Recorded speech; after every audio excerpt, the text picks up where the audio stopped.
He is the epitome of pure, unadulterated evil, the mastermind guru with the swastika on his forehead and the wild, crazed look in his eyes. He is responsible for one of the most heinous crimes of our time, controlling his minions like a puppeteer. In this week's Biographics, we're looking into the dark and disturbing story of Charles Manson.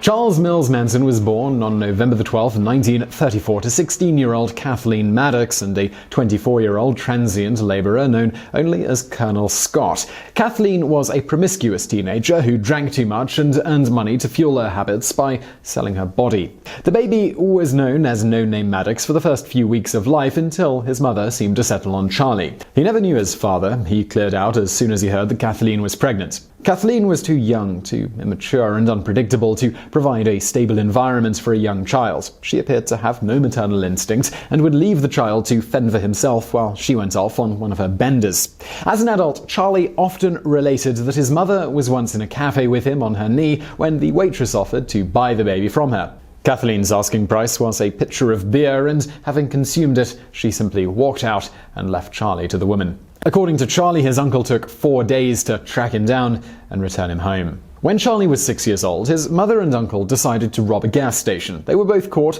convicted, and sent for 5 years to Moundsville State Prison. The boy was put into the care of his strictly religious grandparents, but after a few months he went to live with his aunt and uncle in West Virginia.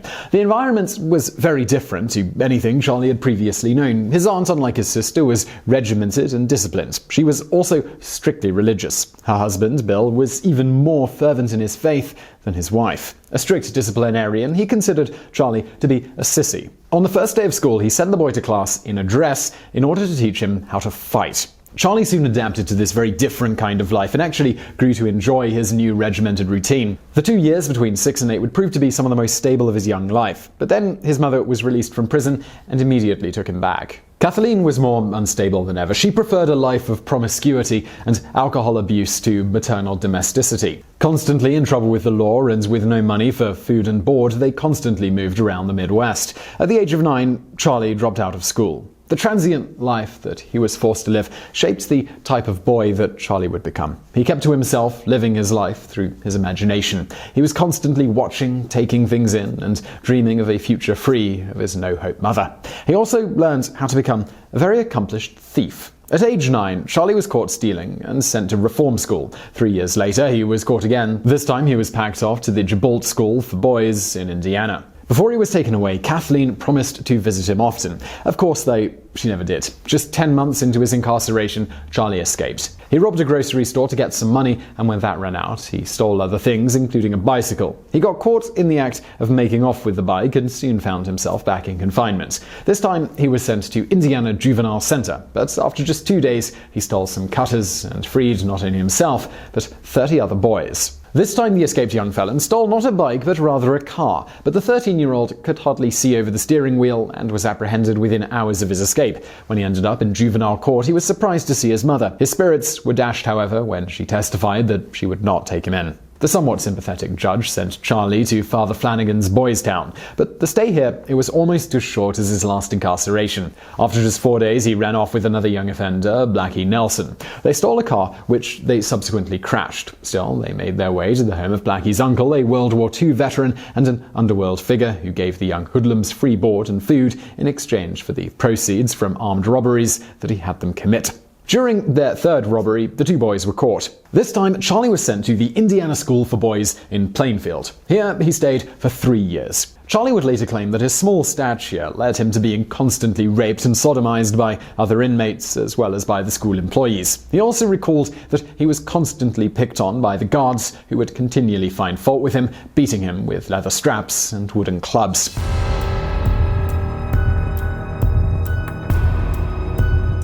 One night after being gang-raped by a group of older boys, he beat one of his attackers to just short of the point of death with an iron bar as the boy lay sleeping. Charlie then placed the iron bar under the bed of one of the other attackers, successfully implicating him in the attack. Charlie was exhibiting a trait that would characterize his personality as an adult. This was that he would hold his anger in for a time, only for it to explode later in an orgy of violence.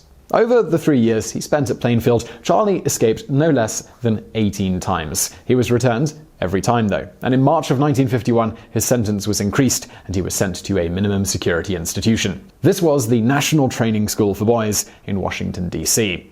Here, things were very different to what Charlie had known at Plainfield. The facility was well run, the boys were treated well, and a genuine focus was placed on rehabilitation. Charlie liked it there, but he had no interest in being rehabilitated. He'd do his time, but then he'd get back out to the life of crime that he knew was waiting for him. At around the age of 15, Charlie was given a psychiatric assessment. He was found to be aggressive, antisocial, and illiterate. A caseworker reported that the boy was severely emotionally traumatized and in serious need of psychiatric treatment. It was also noted that he had a higher than normal aptitude for music.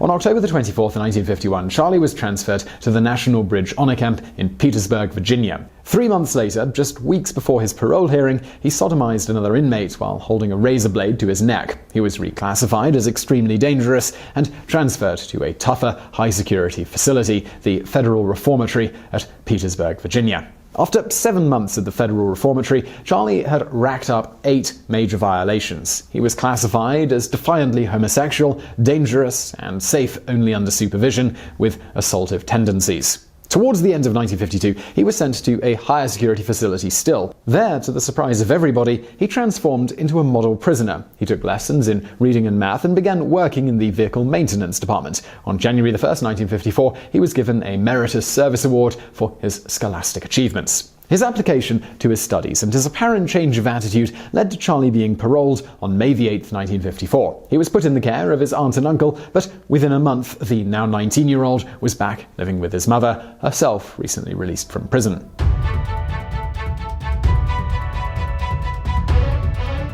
Six months after his release, Charlie married a waitress by the name of Rosalie Jean Willis. Shortly thereafter, a son, Charles Manson Jr., was born. Charlie worked at a low-income job, augmenting his pay by stealing cars. He used one of those stolen cars to move his wife and baby to Los Angeles. The car had been taken from Ohio, and authorities were able to track it down. Charlie was charged with a federal crime for taking the car across state lines. He was given 5 years probation, but when he failed to show up to a subsequent hearing, he was arrested. With his probation revoked, Charlie was sent for 3 years to the prison on Terminal Island in San Pedro, California. After being there a few months, he was informed that his wife was living with another man. 2 years later, she obtained a decree of divorce. In September of 1958, Charlie was released on 5 years of parole. He was now extending his criminal earning potential by becoming a pimp. He had a 16-year-old girl working for him.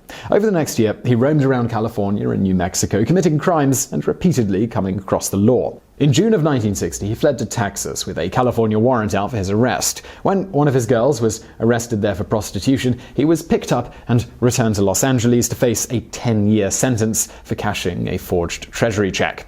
At the age of 26, he was sent to the U.S. Penitentiary at McNeil Island, Washington. While serving his sentence, he learned to play the guitar and became interested in Scientology.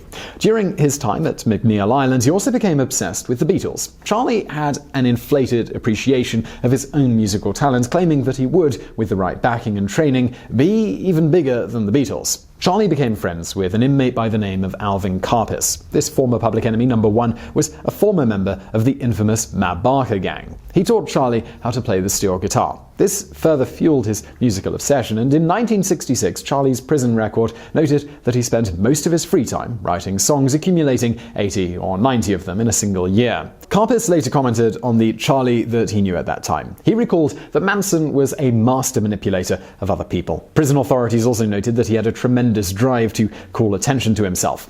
In June of 1966, Charlie was sent once again to Terminal Island, this time in preparation for early release. When the day arrived, on March 21, 1967, he had spent more than half of his 32 years behind bars. He requested that the authorities let him stay in jail, but he was told that he had to leave.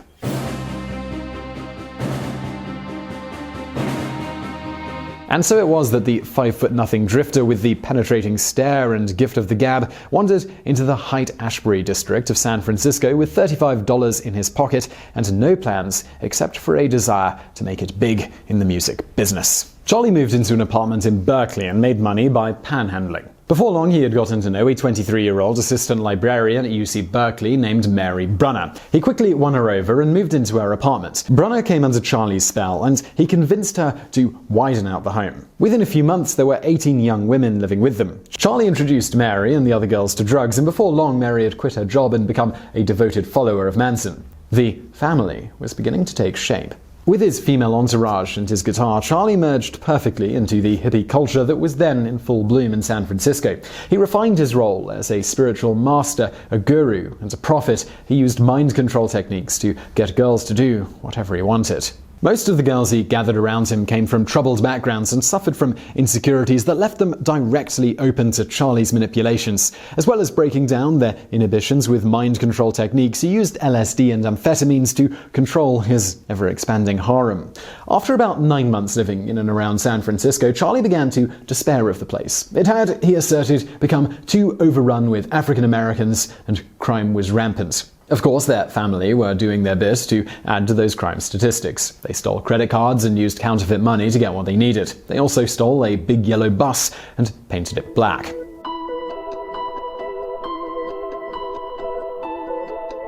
Charlie and his followers took to traveling by bus down the California coastline as far as Mexico and Texas, partying and committing more crimes. After 18 months of extended travel, they finally settled in Topanga Canyon near Los Angeles in a 2-story house. It was here that Charlie began gathering some male members to the family. The first was a teenager named Bobby Beausoleil, who turned up one night for a party and then stayed on as Charlie's right-hand man. Bobby had been staying with his music teacher, Gary Hinman, not far from the Manson home. Bobby recruited an 18-year-old named Leslie Van Houten to the family in June of 1968. Around that time, Charlie and some of the girls traveled to Los Angeles, where they met up with a record executive at Universal Studios. Former jail friend Phil Kaufman had arranged the meeting. This was Charlie's entry into the rich, jet-set crowd, and he turned on all of his charm to make a good impression. Soon the family were rubbing shoulders with the rich and famous at posh parties in the Hollywood Hills. In the late spring of 1968, Beach Boys drummer Dennis Wilson was driving away from Malibu Beach when he happened to pick up 2 hitchhikers. The girls were part of the Manson family, and they quickly agreed to go back to his Beverly Hills home. The 3 made love that afternoon, and Wilson left for a recording session, promising to return later to take up where they left off. When Wilson returned home in the early hours of the following morning, he was surprised to see that a full-scale party was underway. He was greeted in the driveway by a short man with a scraggly beard who approached him, dropped to his knees, and began kissing his feet. The girls who Dennis had met earlier came running out declaring, "This is the guy we were telling you about. This is Charlie." Inside his home, Wilson found 12 more women, most of them topless, lying around and smoking pot. Manson told him that the girls were all there for Wilson's pleasure. Wilson was impressed with the sway that Charlie held over the women. He welcomed the family with open arms, and his home became the regular venue for Charlie-orchestrated orgies. Wilson called Manson the Wizard and began inviting influential showbiz friends to come and meet him. Dennis also allowed Charlie to use anything he wanted, his Ferrari or Rolls-Royce, and all the food and drink and drugs that he or his groupies wanted. Eventually, Wilson's manager became fed up with the influence and expense that Manson was having on his client, and Charlie and the girls were ordered out of the mansion. Rumors were also spreading of the children of the rich and famous being given drugs and having sex under Charlie's direction. Suddenly, the door to the Hollywood elite lifestyle, it was slammed shut. Charlie's planned-for music career was also shut down. This caused a familiar build-up of jealousy, anger, and rage that would inevitably find expression in violence. Manson managed to convince the owner of a former Western movie set, the Spahn Ranch in Chatswood, not far from Topanga Canyon, to allow the family to live in the abandoned property. The family now moved to the ranch, getting by stealing and scavenging. Charlie took to quoting the Bible to family members as they gathered round a bonfire during the evenings. He also interpreted Beatles songs, explaining that the lyrics were directed towards them. He was obsessed with one song, Helter Skelter, telling his followers that the song envisioned an apocalypse brought on by a race war of blacks killing whites. The blacks would win, he said, but would then turn to Manson to lead the new world.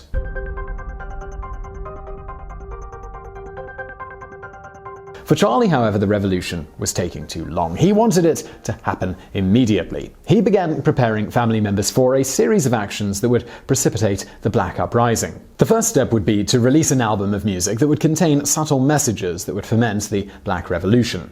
On May 8, 1969, Terry Melcher, a producer who had met Charlie through Dennis Wilson, arrived at Spahn Ranch to listen to Charlie and the girls sing. Melcher made promises but never followed through on them. On the 25th of July 1969, Charlie ordered Bobby Beausoleil and 2 women to the home of Gary Hindman, the music teacher who Bobby used to live with. Manson had heard that Hindman had inherited $20,000 and he wanted it. Hindman refused to hand over the money. Charlie was called and soon arrived. After screaming at him, Charlie pulled out a sword and cut off his ear. Charlie then left with instructions to get the money or kill the man. After 3 days, Bobby stabbed his former teacher to death. Before leaving, he and the girls wrote the words "Political Piggy" on the wall along with a panther paw in red to lay the blame on the Black Panther movement. Bobby Beausoleil was arrested for murder on August 6, 1969 after being caught driving around in Hindman's car. Manson was now ready to get his revenge on Terry Melcher, the record producer who had let him down. On the evening of the 8th of August, he directed followers Tex Watson, Linda Kasabian, Susan Atkins, and Patricia Krenwinkel to the house where he believed Melcher was living, with instructions to totally destroy everyone in it, making it as gruesome as possible. The house was located at 10050 Cielo Drive, but Melcher didn't live there anymore. It was now occupied by a famous director, Roman Polanski, and his beautiful 8-month pregnant wife, Sharon Tate. That night, Polanski was in Europe on a film project. His wife was entertaining guests at the property: hairdresser Jay Sebring, screenwriter Voyteg Frykowski, and coffee empire heiress Abigail Folger. Arriving at the property around midnight, Watson climbed a telephone pole near the gate and cut the phone line. The car was then backed to the bottom of a hill that led to the house, and the murder team walked up to find the victims. Watson thought the gate might be electrified, so he and the girls climbed a brushy embankment to get onto the grounds. Just then, car headlights came up from further up on the property. Ordering the women to lie down in the bushes, Watson approached the vehicle and leveled his .22 caliber rifle at the driver. That was 18-year-old Stephen Parent. Watson first slashed him with a knife and then shot him 4 times in the chest. Watson then ordered Linda Kasabian to keep watch down by the gate. He and the other 2 women made their way into the house. The occupants were quickly gathered together in the lounge. When asked by Frykowski who they were, Watson replied, "I'm the devil, and I'm here to do the devil's work." Watson then began to tie the heavily pregnant Sharon Tate and Jay Sebring together by their necks with rope he'd brought and slung over a beam. When Sebring protested over the rough handling of Sharon, Watson shot him and then stabbed him 7 times. Meanwhile, Frykowski began struggling with Susan Atkins, who repeatedly stabbed him in the legs and torso. Still, Frykowski managed to get to the front door. Seeing this, Watson rushed after him, meeting up with him on the porch and smashing his head with a gun butt before shooting him twice. Abigail Folger had managed to escape out onto the yard. She was chased by Patricia Krenwinkel, who tackled her and then stabbed her to death. The only remaining victim was now Sharon Tate. As she lay on the lounge room floor with a rope around her neck, she begged to be able to live long enough to have her child. But her pleas were ignored, and either Watkins or Atkins stabbed her repeatedly, including in the abdomen, until both she and her unborn baby were dead.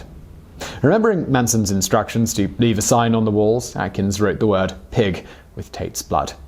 The very next day, the family struck again. This time, the victims were Leno and Rosemarie LeBlanca. Unhappy with the messiness of the previous night's killings, this time Charlie went with the group to show them how it was done. Different accounts have been given about the exact happenings that night, but we do know that Manson was in the house and that he orchestrated the tying up of the couple. He then left with the orders that the couple be killed. Before leaving, the words "War, Rise, Death to Pigs," and "Helter Skelter" were written with the blood of the victims on the walls and the refrigerator door.